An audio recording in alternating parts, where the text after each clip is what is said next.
Zacks Rank Buys, stocks with a short-term buy or strong buy recommendation. Now, here are more Zacks Rank Buys.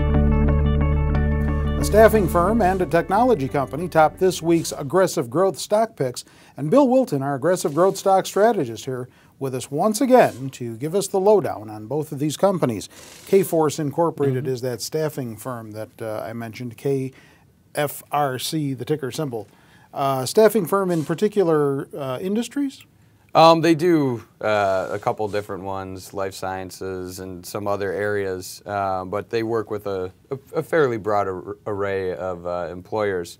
And they've got 63 offices here in the U.S., which is nice. They don't rely on, companies in Europe that might be, headed for some troubled waters. They also have one office in the Philippines, kind of an outlier there.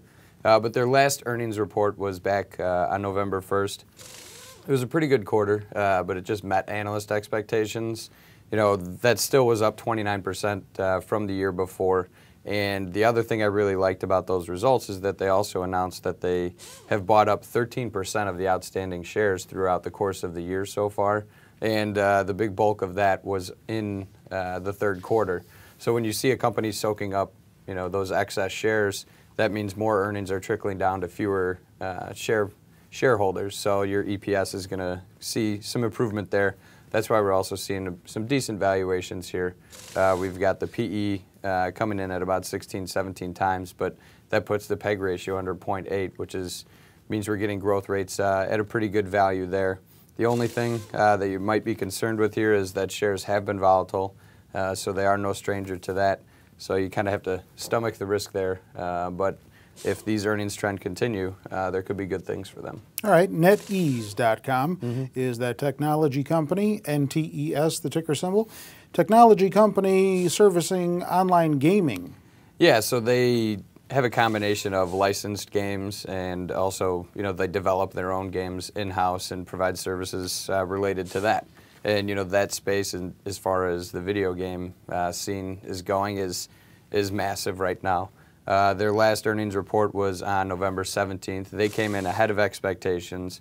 They saw revenue grow 47% since the same period a year ago. Earnings per share came in at 99 cents, which was 13 cents ahead of the Zacks consensus estimate. So we're obviously seeing some of those estimates rising. Right now they're expecting 44% growth this year, another 13% next year. So there is still plenty of earnings power there.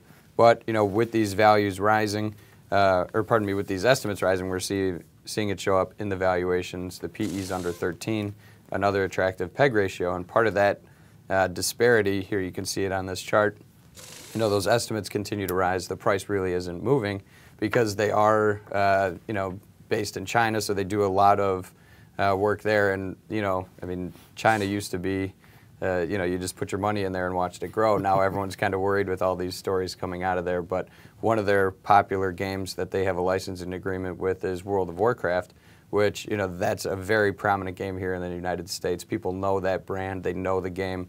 So this should prove to be one of the safer Chinese companies, but you can never be too sure. Do you own either of these two? I do not. All right. We have other stock pick ideas for you on our homepage, Zacks.com. At least you can link to them off of our homepage. Get over there if you're not there already watching this video. We put 4 new stock picks up for you daily, one on each of the investing categories that we write about on Zacks.com. With Bill Wilton, I'm Terry Ruffalo.